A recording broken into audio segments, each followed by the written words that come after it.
What do you think is the number one, the biggest mistake that salespeople make? Let me ask you a question. What's your impression of a typical salesperson? Go ahead and comment below. What comes to mind? Do they talk fast or do they talk slow? Are they overly excited, overly enthusiastic, or are they calm? Are they just after your money or are they sincere? So go ahead and comment below. You see, one of the biggest mistakes that I see all the time that salespeople make is they talk too much.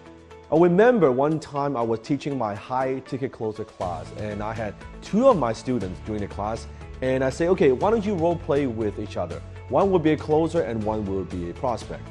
And after about 20 minutes into the role play, and I could see the closer is always pushing about the features and the benefits and about how trustworthy he is and how professional he is and about how credible the company is and the money back guarantee and all of that stuff. And after 20 minutes, I said, stop. Okay, this is horrible. This is bad. I asked the closer. First of all, the prospect, at the end of the role play, the prospect says, no, I want to think about it. That's it. So he didn't close the sale during the role play. And I asked the closer, so what have you learned from this? I said, I don't know. Let's just do my thing. And what do I want to do? I want to make sure that I show my enthusiasm, that I'm passionate about my product, that I make sure that they get it. And I want to make sure that I get all the information because I only got 20 minutes. So I talk really fast and make sure that I don't even want to have any kind of space. I said, okay, so what do you know about your prospect? What do you mean, Dan? I said, what do you know about your prospects? Do you know what his needs are? No. Do you know if he is able and qualified to pay? Do you know if he has any kind of urgency? Do you know his why? Do you know his pain points? None, zero, not one bit. That's the problem. You have to understand the average salesperson, they try to push and push and push. They think selling, it's by talking. That's what it's about. No, you don't sell with your mouth. A higher ticket closer, what we do, a professional, we sell with our ears. We sell by listening, not by talking. If during a sales conversation, if you're talking 80-90% of the time, you are fucking it up. That's not what you do. You're making a big mistake. You should be doing less talking. I always teach all my students, all my closers, the less you talk, the more you make. Write it down. The less you talk, the more you make. You should not be talking too much. You should be asking questions. Why do you want to ask questions? Because questions hook the mind. Questions help you discover your prospect's needs. Questions help you gather information that you could use later in the sales conversation to bring back to their needs and circle back and close the sale. Questions are very powerful. I want you to go back and rewatch this video. What did I start off with? A question. What's the second thing that I said? A question. I asked you a series of questions in the beginning of this video. Questions are extremely powerful. By talking too much as a salesperson, it's counterproductive. So I want you to think about a typical salesperson. They are pushing. They're always pushing features and benefits. They are shoveling their offer down the prospect's throat, and the prospect doesn't want it. But a master closer, a high ticket closer, we pull. There's a big difference between pushing and selling versus pulling. We don't sell. We make people want to buy. We find out about their needs and we present the solutions. So then at the end of the conversation, at the end of the sales call, it's a natural conclusion. Okay, of course I'm going to buy it. This makes a lot of sense. This is going to help me solve my problem. Yes, what's the term? What's the money? How do I get started? It becomes a very natural conversation, a very natural close. So if you're sick and tired of pushing and convincing your prospects to pay attention and twisting their arms to buy, instead you want to master the art of pulling. making people want to buy from you, and at the master salesman is a master of others because he is a master of himself. Now, you probably have read Think and Grow Rich or have heard of the book or The Laws of Success. But I think one book that you may not know about is Napoleon Hill's How to Sell Your Way Through Life. I believe in the book Think and Grow Rich. It is the best book on mindset, on abundance mindset, abundance mentality, on the mindset of wealth. But this book that you may or may have not heard of, this is the book that talks about the mechanics of creating wealth. How do you sell? How do you become a great salesperson? What does it take to be a great salesperson? You see, most salespeople, they always believe in the conventional wisdom. In order to be a great salesperson, what do you have to do? You have to have enthusiasm. You got to be excited about your product. Hey man, this is my product. It's so good. Don't you know we are the best in the world? This would help you. This will help your company. You should buy from me. Enthusiasm. Because they are taught if you are not enthusiastic about your product or service, then the prospect won't be enthusiastic either. Or what I call pretentious bonding. Hey, how are your kids? Yeah, how's the weather? How's work? You don't give a shit. You know your prospect doesn't give a shit. But it's pretentious bonding. Or you gotta follow up, man. Either they buy or they die, right? You follow up 5, 10, 20 times. You gotta be persistent. You gotta keep calling, keep chasing them. Or you gotta ask for the sale 3 times. The average sale prospect, you gotta ask them 7 times before they buy. I don't like to ask for the sale. I want the prospect to give me the sale. It's better to receive than to beg. Or you gotta chase the prospect. You gotta keep pleasing them, chase them. I don't like to chase. I like to be the chase. So how do you become a great salesperson? Today I'm gonna give you one of the most important lessons that I have learned in order to be a great salesperson. And that is, now this might sound counterintuitive, that is, in order to be a great salesperson, you cannot be a salesperson. What? Dan, what are you talking about?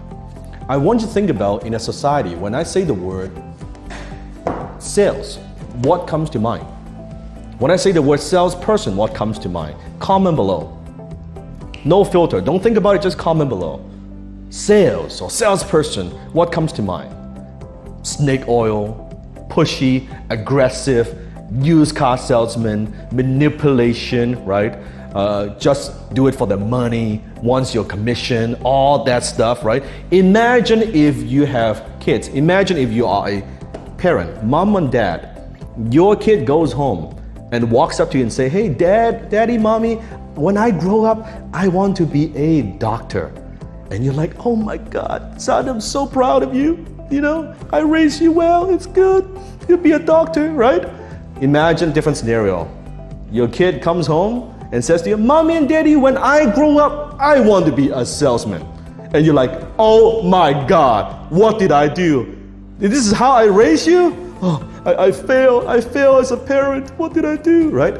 Just think about that. So it's perfectly okay to get into student loan, to spend 6-8 years in medical school, right? To pick a highly stressed out profession. Don't get me wrong, I have a lot of respect for doctors. But somehow when your kid comes home and say, I want to be a salesperson, and it is such a profession that's being looked down upon. That is a profession that is like, no, that is not a real job. That's not a real career. When in fact, some of the highest paid people in our society, guess what? They're salespeople. Warren Buffett is a salesperson. Elon Musk is a salesperson. When Elon Musk is announcing the new Tesla, guess what? He is closing. He's a closer. He's selling, right? When Warren Buffett at the shareholder meeting talks about the vision, talk about what they're gonna do, talk about the report, talk about the earnings, guess what? He is selling, so you invest in the stock. Remember Steve Jobs when he was announcing the new iPhone, the new iPod, in front of thousands and thousands of people live and worldwide? The whole world is watching. Guess what? He is closing. That is a sales presentation. It's not a product announcement. It's a sales presentation. They are all closers. They're all salespeople. So how do you become a great salesperson? Don't sound and act and talk like a typical salesperson. If a typical salesperson is like, hey, hey, how are you, sir? Don't do that. Be calm, be neutral, sound like a doctor. Imagine that you are a doctor.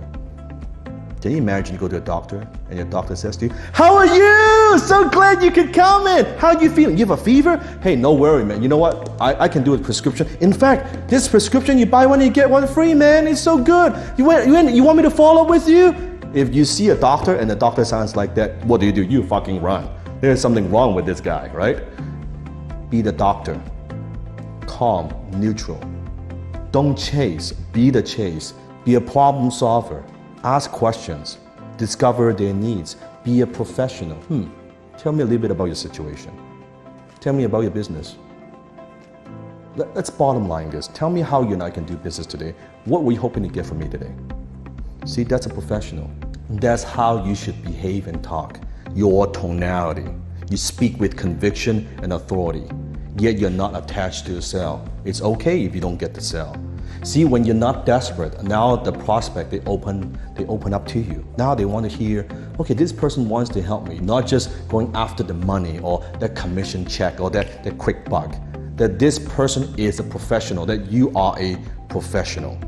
That's how you sell your way through life. That's how you get what you want in life, by first helping others to get what they want. Then you can get everything that you want. It is that simple. So in order to be a great salesperson, don't act, don't even represent, you don't talk, you don't act, you don't walk like a typical salesperson, you don't dress like a typical salesperson. And then you see how the marketplace, how your prospects will respond differently to you. Money doesn't buy happiness.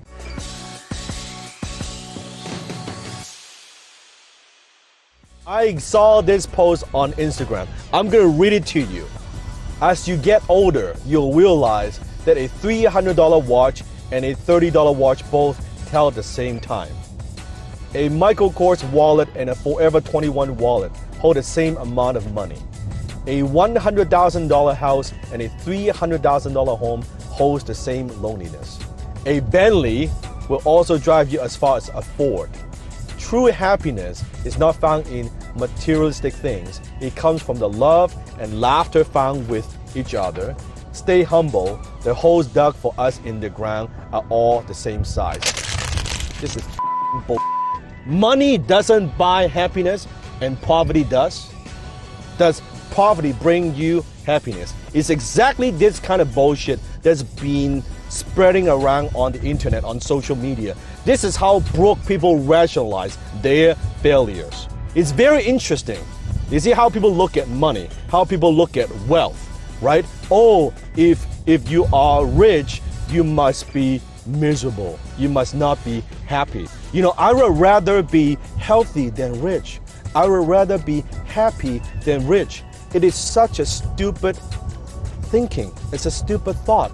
It is like saying, which is more important, my right hand or my right foot? How about both? Both are important. Why can't you be both wealthy and happy? Why can't you be both wealthy and loving? What's the problem with that? Oh, if you're wealthy, you must not be happy. Do you know why you believe in that? It's because at such a young age, you've been programmed by your parents, by the media, by the government, by the school system. Your perception of people who have money. Because from a young age, you've been programmed, you've been brainwashed by the society, by the media, by the government, by your parents to believe this is nothing more than a made-up story. It is not the truth. It is not the truth. I've met so many people who are successful financially, people who are struggle financially. I know that when I was struggling financially, when I was in debt, when I was sleeping on the sleeping bag, when I couldn't even, buy my mom something good, that we had to go to superstore and eat those expired fruit and vegetables, I wasn't very happy. You notice the people who are struggling financially, the people that you know, think about the people around you that you know, comment below, who are in debt, who are stuck in a dead-end job. Let me ask you this question, are they happy? Tell me the truth, are they happy? So why does the media want you to believe that rich people are not happy? Here's why. Because if rich people, they are wealthy and they're happy too, what does that leave me? What does that leave me? Here, sucking on my thumb, living paycheck to paycheck. Then I have no excuses. Here's the problem. You cannot go to the bank and deposit that bullshit rationalizations. You cannot go to the bank and deposit your excuses. You just cannot. When my father had his first stroke,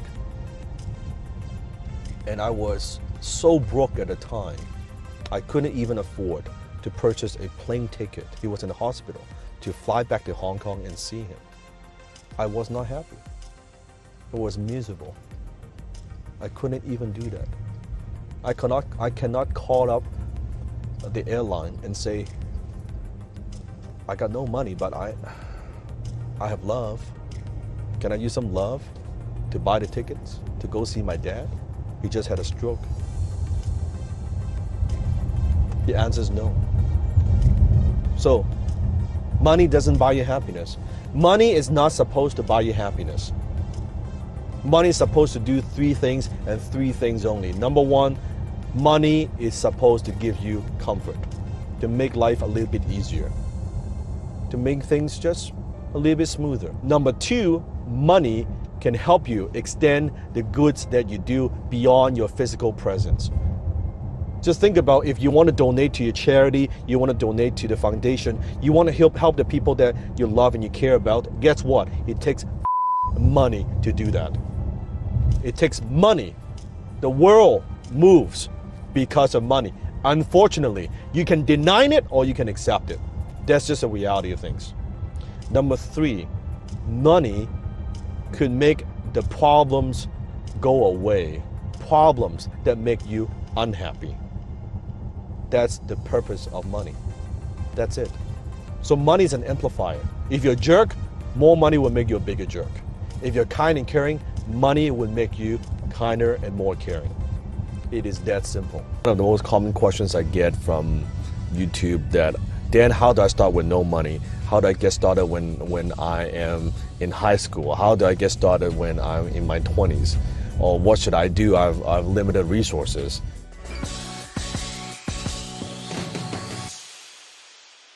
When you have no money, how do you get started? Very simple. You get a fucking job. Get a fucking job. You need some money coming in to do anything. You want to improve your skills. You want to buy that book. You want to get education. You need money, right? Even to survive, just to eat, you need money. You can't just wait around and watch a fucking video and bitch and complain and say, oh, what should I do? Do something. Get a fucking job. I don't care what job it is. Just to get some money coming in, a little bit of money. Nothing wrong with that. I was working in a supermarket, making minimum wage, washing fucking like cleaning toilets and stocking cans on the shelves. I went through that period of time. What's wrong with that, right? You cannot just say, oh, I've got so much pride, I'm gonna be a fucking entrepreneur. Get a fucking job. You can't even get a fucking job for being an entrepreneur, right? Do that first. Then in your spare time, the side hustle, right? On the side, then you can start something on the side. Now, if you have not watched my other videos on high income skills, make sure you watch that.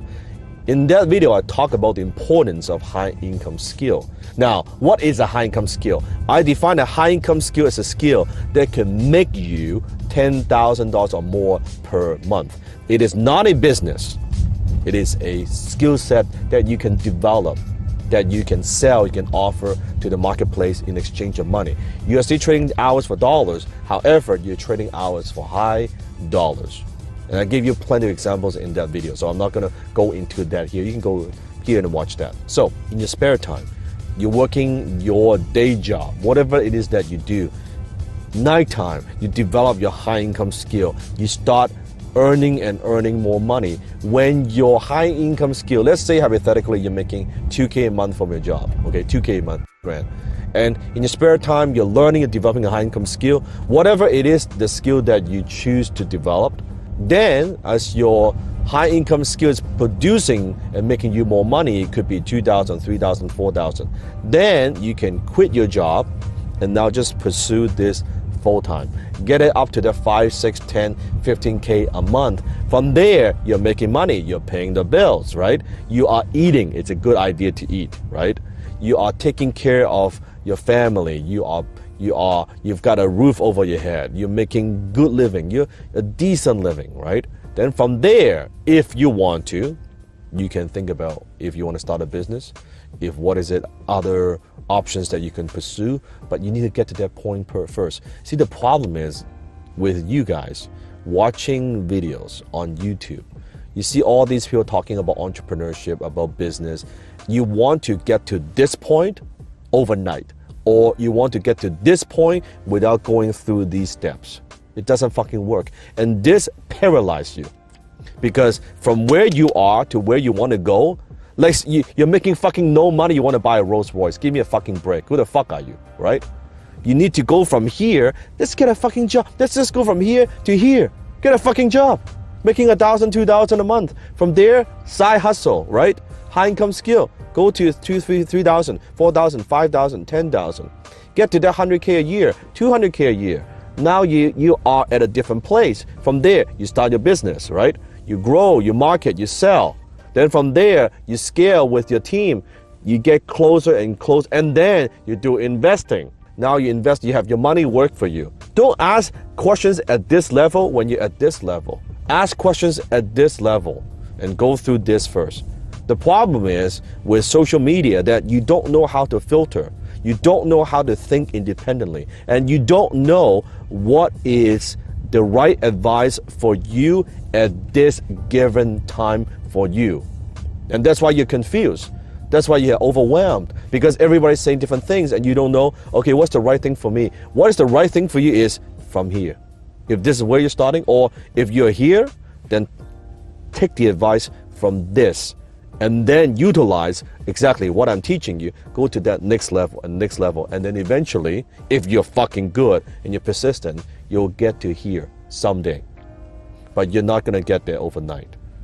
So don't daydream about, oh, people on Instagram, they are driving this car, they go on their vacation, they're living in that big mansion or whatever, and you're making fucking like nothing. Don't do that. Don't do that. I'm going to teach you 3 proven persuasion tactics to get what you want from your friends, family, boss, co-workers, or from anybody you come across. When you can persuade others, you can get whatever you want. You can get other people to do large favors for you. You can get special treatment and free upgrades in places like clubs, restaurants, or on airlines. And you can make more sales and influence other people to join your team or to work with you. Not only that, life becomes easier. Imagine if you could get anyone to do whatever you asked, anytime, anywhere. How much easier would things be for you? Never hear the words no again. Well, after you discover the 3 proven persuasion tactics I'm about to reveal, that might just become your reality. Now, before I reveal these 3 secret persuasion tactics, you must promise you will only use them for good, not evil. These secrets are simple tricks you can use to stop hearing no and start hearing yes more often. After this video, you'll become a skilled persuader and be able to influence anyone to say yes to you. So if you're going to use this information for evil, stop watching now. If you're still here, I assume you're going to use these secrets for good. And these secrets I'm about to reveal aren't anything new. You might have even heard of some of them already. If you have, I encourage you to listen with an open mind. You might learn something new. With that said, we're going to start off with very practical and easy to use persuasion tactics. Then we're going to get more advanced. So let's get started. The first secret is adding the word because to any request you make. The first persuasion tactic was proven by the Harvard social psychologist Ellen Langer. What she discovered in one of her social experiments is that people are more likely to do us a favor if we provide a reason for asking. In her experiment, she went to a library where they had a photocopying machine and she asked the people in line a favor. She said, "Excuse me, I have 5 pages. May I use the Xerox machine because I'm in a rush?" 94% of people let her skip ahead of them when asked this question. But when she said, "Excuse me, I have 5 pages, may I use the Xerox machine?" only 60% of the people complied. She tried again, but this time she said, "Excuse me, I have 5 pages, may I use the Xerox machine because I have to make some copies?" And 93% of people let her skip ahead. This experiment proves that just by adding the word "because" after a request, you are significantly more likely to get the other person to say yes, even if the reason for asking is obvious. This works because it gives people a reason to comply. So from now on, when making a request or asking for a favor, always add the word "because" and give a reason for asking. Next, rejection, then retreat, or door in the face. This proven persuasion tactic was developed by some of the world's top psychologists and salespeople. The way this persuasion tactic works is by asking a large request that you know won't get accepted. Then once your initial request or offer is rejected, ask for a reasonable request, and it's much more likely to be accepted. Here's an example. Imagine a teenage boy is asking his dad to stay out till 4 a.m. The dad says no, but then the kid asks to stay out until just midnight. The dad is more likely to comply because he rejected the first time. Here's another example. Imagine you're in a business negotiation. Let's say you want 3 things from the person you're negotiating with, but you are going to ask for 10 things, and they'll say no. Then you say, "How about 5 things?" They'll say no again. Then you say, "Fine, let's just settle for 3. Then you get the deal done. This next technique is extremely powerful, and if done correctly, you'll become more likable, you'll gain authority, and your ability to influence others will skyrocket. The next secret is called celebrity association. When you are associated with celebrities, you come across with more authority, likability, and credibility. Think about it. Why do large brands hire celebrities to be part of their commercials? And why do sportswear companies spend millions of dollars to sponsor professional athletes? It all comes down to trust and prestige. Celebrities are usually seen as extremely credible and trustworthy. So anything a celebrity endorses instantly becomes more credible and valuable, even if they are endorsing a product or service outside their field. For example, a pop star singer endorsing a teeth whitening product by being in their commercial. The teeth whitening product borrows credibility and authority from the celebrity to get more people to buy. People think, this celebrity trusts this brand, so should I. So, how can you use this in your day-to-day life to get what you want? In conversation or even in business deals, you can quote or reveal the opinion of a celebrity that supports what you said. Even better if they look up to that celebrity. And that's why so many entrepreneurs quote moguls like Steve Jobs, Warren Buffett, Bill Gates, and so many more. It's because they are borrowing credibility and authority to back up what they are saying. In the irrational mind of humans, if a celebrity they look up to says something, they would probably believe it. And if they don't believe or agree with what that celebrity is saying, they will rationalize it. So make sure to use the opinions and associations with celebrities in your daily life. Maybe your friend has a connection with a celebrity, or maybe you were able to produce results for a celebrity with your product or service. You can mention that in conversation or in your marketing and use that credibility and positioning to your advantage. Now, that was just 3 proven persuasion tactics. But because you've made it this far into the video, I'm going to give you a bonus proven persuasion tactic. The bonus proven persuasion tactic is called reciprocity. This final persuasion tactic was proven by Dr. Robert Cialdini, a professor at Arizona State University. The Hare Krishna used this tactic successfully in the 70s in airports and train stations, where they would give a small gift, such as a flower or a book, to a passerby and not accept the gift back if they didn't want it. Because of this, the passerby feels compelled to make a donation because they received something first. This method was so effective at getting donations that airports and train stations had to restrict the areas that these people could solicit, and they had to have signs that tell people that the Krishnas are soliciting there. That's the power of reciprocity. And think about the Godfather. He did a favor for a bunch of people, and now those people owe him. Whenever he needs something done, he can ask those people, and they will feel obligated to return the favor. That's the power of reciprocity. So if you want someone to do something for you, give them a gift, or do something for them first. So when the time comes that you need a favor, they will feel obligated to obey your command. Christian Sorrell asks, what course in university or high school do you think is important to be successful in the business market? Question is a very good question. I think a lot of people, they think that I dislike school. I don't hate school, and I'm not saying school is like a complete waste of time. What I'm saying is most people, they go to school without a purpose. They go to school because they take certain subjects or they major certain subjects because their parents told them that this is the subject you should study, or they think that's the subject that they should study, or their friends told them they should study, or they believe that that's where all the jobs are, but not really knowing who they are and what they want. That I'm against. And also I believe that to have the illusion, believing that college is your golden ticket to success, that's I'm totally against.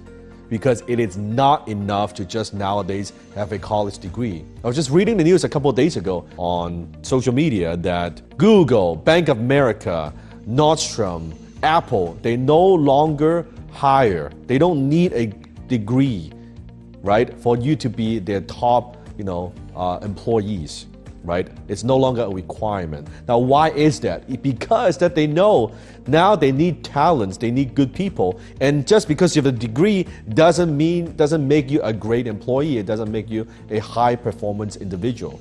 There's so many other factors. So, and the school system is not caught up to what's going on, how fast things are changing. That's the biggest issue. So to circle back to your question, I think it depends on what you want to do. Let's say if you want to start your own business, I think studying the basics of accounting, the ability to read financial statement, right?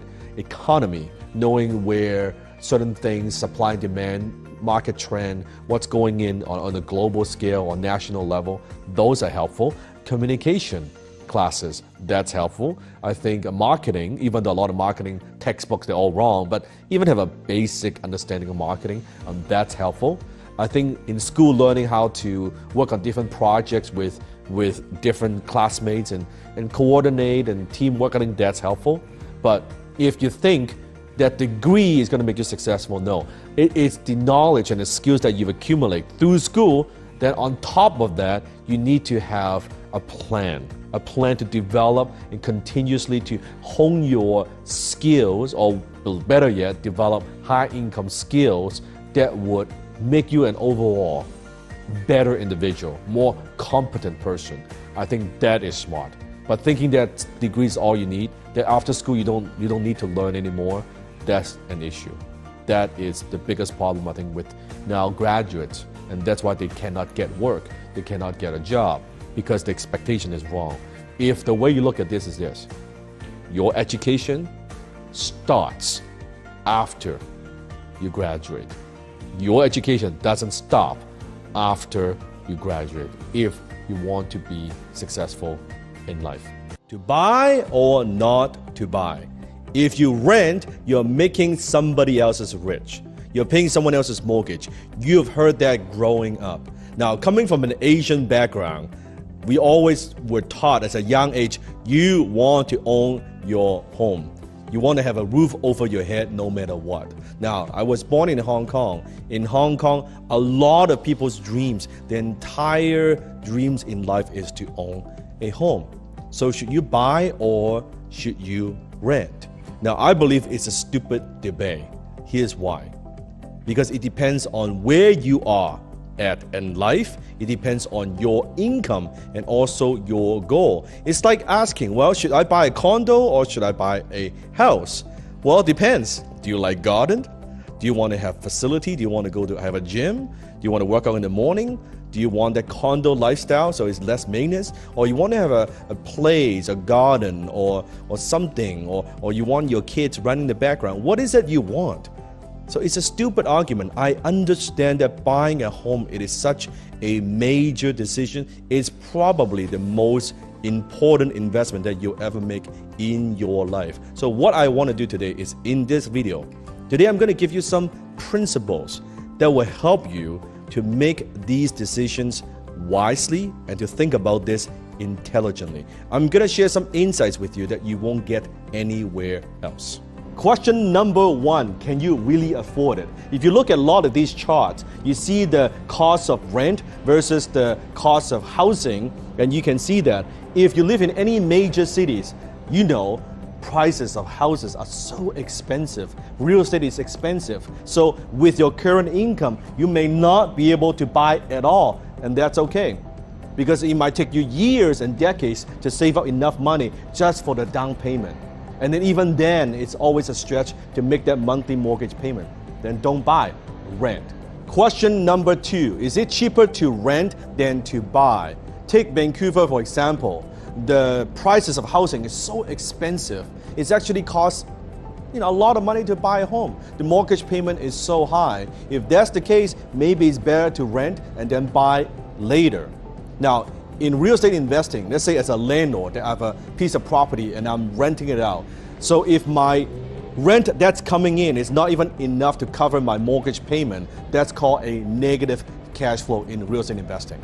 So you look at Vancouver, a lot of houses are actually negative cash flow. If that's the case, you calculate, if I take a mortgage, let's say my monthly payment would be $3,500, but if I actually just rent the same place, it may be only $2,800 or even $3,000. So the landlord is actually losing money every month for you to live there. But the landlord is counting on that appreciation, right? But you, as a tenant, that's okay, you save a few dollars. Then maybe you use that money towards something else. Maybe starting your business or developing a side hustle. Number three, rent if you are still earning and learning. What do I mean by that? Maybe you just graduate, maybe just starting your business.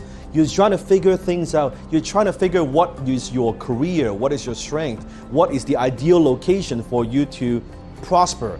You never know, because there may be an opportunity in some other cities that you may have to move, you might have to travel. For that, I recommend you to rent. Why? Because you want to be mobile, you want to be flexible, especially if you're millennial. Save that money. Instead of using towards a down payment, use that money, invest in yourself. Or if you're an entrepreneur, you're starting a business, invest that in your business so you can grow that business. As that business makes you more money, as you make more money, then you can look into buying. But for now, rent if you're still earning and you're still learning. Number four, buy if you are stable and established. Let's say you're close to 30 years old or you're over 30 years old and you have a good career and you have good income coming in, that you could afford to buy a home in a good location, in a good neighborhood, and still have money left over, you buy. Or as a couple that you're working together, maybe you and your husband and wife both have jobs, or you guys are working in a business together, then you buy. You buy because you are starting a family and you want to have a place where you can see your kids grow up. Number five, buy if you are an entrepreneur and not yet an investor. Why? Because I know you as an entrepreneur. You see, as an entrepreneur, we like to take risk. Sometimes the opportunity is right, you bet the farm. I know you, comment below. So what happens is, a home, it is not an investment, it is a saving plan for you. Think of your primary residence as your saving account. If you look at it that way, it is a forced saving plan for you. So in case your business goes through ups and downs, you're putting money aside, right? You're not betting everything you have in your business. Yeah, you notice if you stop paying your mortgage, you'll be out on the street very, very quickly. And somehow, as an entrepreneur, you'll be creative enough that you will find the money. Good. So that every month, you're putting money in your mortgage, that's just your savings account. In case something happens to your business, in case you experience the ups and downs, at least you put a little bit of money aside, you build up a little bit of equity in your business. Yes, that's a little bit of buffer. Believe me, I learned this the hard way. Entrepreneurs were sometimes overly optimistic, right? We think everything is going to be so good, everything is going so well, but sometimes you never know. So if you are an entrepreneur, buy. Number 6, buy if you're financially successful. See, if you are stable and you're financially successful, yes, buy. Why? Because I believe from my own experience, when you have your own home, there is a psychological benefit to that. That knowing that you've got a place and you can design the home exactly the way you want, just like the way I design the home exactly the way I want, to maximize my productivity. At the same time, it is my sanctuary. But knowing that it is not an investment, I know that it's not an investment. I don't look at that as an investment. It is simply just my home. It's my primary residence. Now, it depends on where you're at. If you're financially successful, I would recommend you spend no more than 20% of your net worth on that primary residence. Now, some people may say 30%, I say 20%. Ideally, less than that. So let's say your net worth is, let's say, $2 million. You wouldn't spend more than $400K on your primary residence because your home is not an investment. You use your extra money to buy more investments, maybe invest in more properties, more real estate investments, but your primary residence is not an investment. So no more than 20%. And if you do that, just like me, I spend a very tiny percentage of my overall net worth for my primary residence. But that's my home, right? I have my sauna, I have my massage chair, I have my home theater, I have my library, I have my man cave, I have my gym. I have everything in one place, and I designed the ideal home for me. That's where I feel relaxed. That's where I recharge my battery so I could be more and do more. That's what I do. What if I could teach you one simple trick, one powerful trick to increase your sales without adding a single dollar of expense? Would you be interested? Comment below.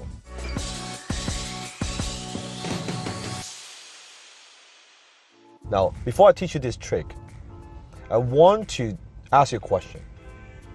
What do you think is the most expensive sale when it comes to business? What do you think is the most expensive sale when it comes to business? Can you guess it? That's correct. Your first sale. Your first sale. When it comes to marketing, the most expensive expense, the cost, is acquiring their first customer. Why? Because they don't know you, they don't like you, they don't trust you. It's that period of time where you are, quote unquote, kind of still dating, right? You're trying to find out if this is a good fit for your product and your service and your solution and your offer. Finding ways to acquire their first customer and testing different ways to acquire their first customer, it's very, very costly. So the second question is, when do you think is the best time to sell them again? Comment below. Is it 1 day? Is it 5 days? Is it a month? Is it 2 months? Is it 10 months? Is it a year later? No.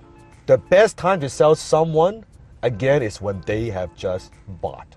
Right after they've just bought. Why? Because that moment they are in what I call a buying mode.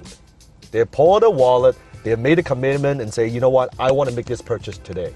That's the best time to sell them something else. So, what am I talking about? The one powerful trick is the art of upselling. The art of upselling.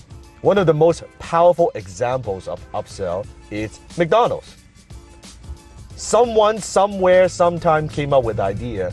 When someone is buying a burger from McDonald's, they know that if someone buys a burger, if they can sell them the fries, they would make so much more profit.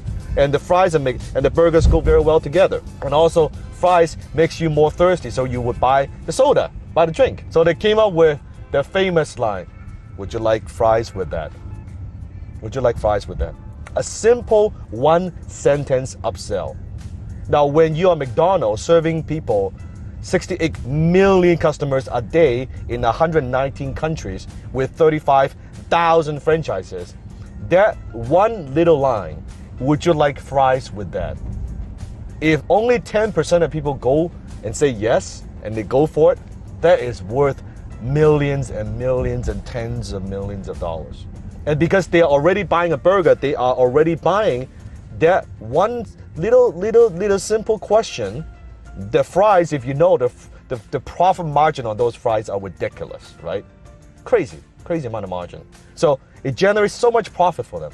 Now, how can you apply this in your business? I remember when I was buying a pair of shoes a few years ago, and I was looking around, and it was trying different shoes and different sizes, and I was there for about, like, say, 30 minutes. And finally, I made a commitment, and I said, yeah, I want to buy this pair of shoes. Great. The salesman, the closer, was asking me, well, Mr. Locke, would you like some, this is a very expensive shoes, you got to take care of this way and all that. You know, would you like this special cloth, right, to wipe your shoes with? It's only X amount of dollars. And I said, what the hell?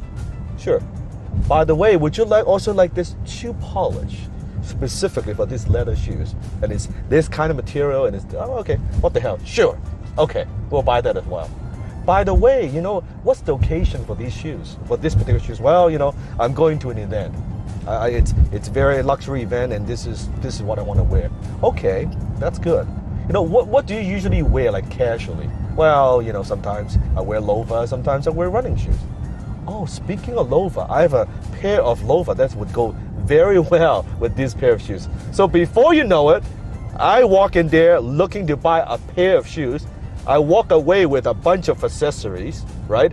As well as another pair of shoes. That's the power of upselling. Why? Because I am already in the buying mode. I am buying. I'm not thinking, do I want to buy this? I don't want to buy that. Yes, I am already buying. That is a very simple thing that you can do in your business. One simple trick to increase your sales. When it comes to internet marketing, how can you utilize this? The thank you page or the confirmation page, it's one of the most utilized assets on the internet. So what do you have on your thank you page right now? Do you just say, hey, thank you for downloading my thing, thank you for buying, thank you for whatever? Why don't you sell them something else? They have just bought. Sell them something else. Sell them something else that it's, now, you don't want to be a random upsell. You want something that's meaningful. You want something that is complementary to what they just bought. It's very simple. Just like what the salesman, I bought a pair of shoes, well, sold me another pair of shoes. I bought a pair of shoes, he sold me the shoe polish. Now, he's not trying to sell me a pair of shoes and then say, hey, do you want to buy some insurance? That makes no fucking sense, right? There's a disconnect. But if it's something that would enhance the experience of what I just bought, perfect. Perfect. You see this a lot. Maybe you go to a hotel. They say this is a certain kind of room. Well, would you like to upgrade to our suite or deluxe room for only X amount of dollars? You get a bigger room, you get a bigger TV, you get free breakfast or whatever it is. That's an upsell because you are already there. You are already buying. So think about how you can use this one simple. Do you know why you struggle financially? Do you know why you've got no money at the end of the month? Because you have the habits of poor people. You see, rich people, we have very, very different habits compared to the poor and the middle class. Today, I'm going to teach you what those habits are. We are what we repeatedly do. Human beings, we are creatures of habits. You notice that you kind of do the same thing, the same routine over and again and again and again. See, getting rich is not an act. It is a habit. So it is staying poor. It's also not an act. It's not something that just happens to you. It is a habit. So let me teach you the 3 best habits of rich people. The very first habit of rich people, and that is they count their money. Poor people don't count their money. They get a paycheck, they deposit the paycheck, they spend the money. They have no idea what their expenses are. They have no idea how the money flows.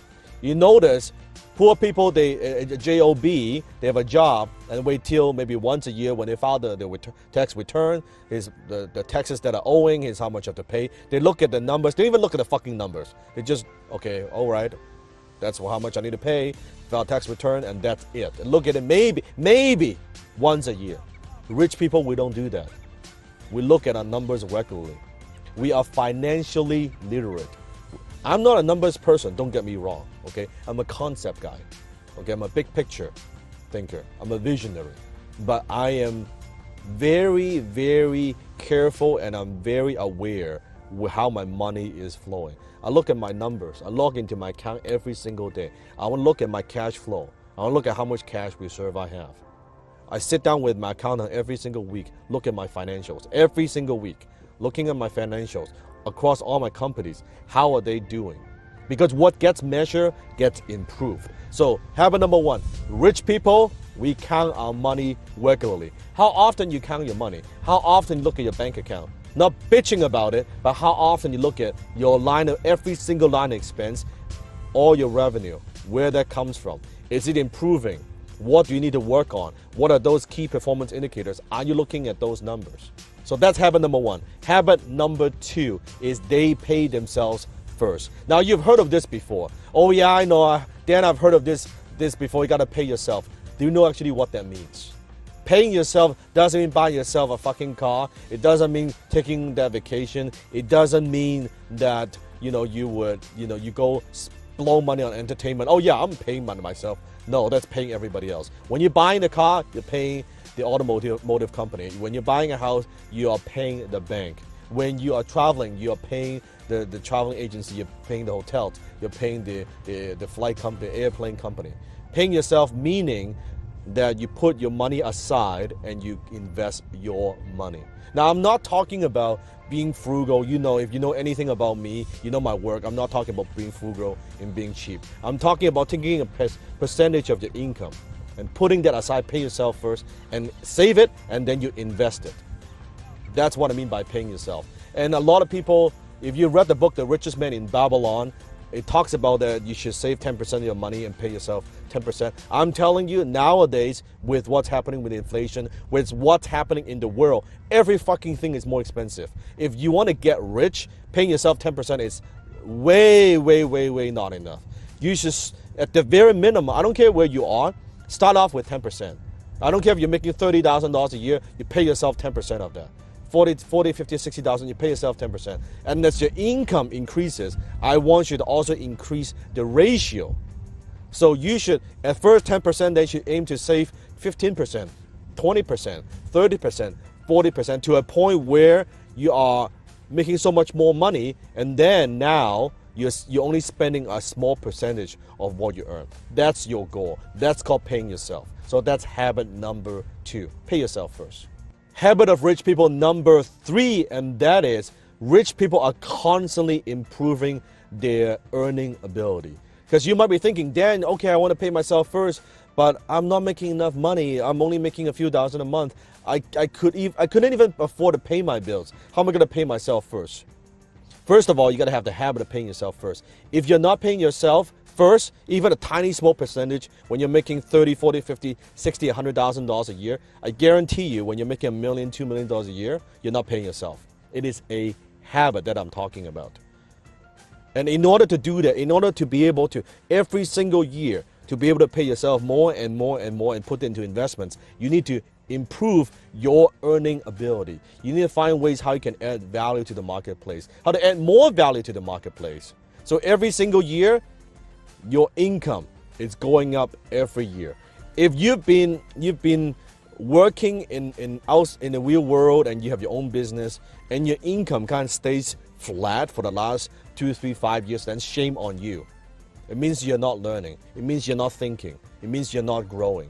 Every single year, your income, you have to strive to improve that, your earning ability. And rich people will always constantly looking for ways to improve our earning ability, but also looking for ways to add leverage, to apply leverage into what we do. Maybe it's through relationships. Maybe it's apply leverage through learning. So I know I have more ideas and more strategies. I can improve what I do. Maybe it's through better people that bring on better people to my team so we can perform at a higher level, right? Maybe it's through marketing. How could I get my message out there? How can I have people know what I have to offer? We're always constantly looking for leverage. So those are the habits, the 3 best habits of rich people. Understand this. I'm going to leave you with a quote. You do not decide your future. You decide your habits. And your habits decide your future. future.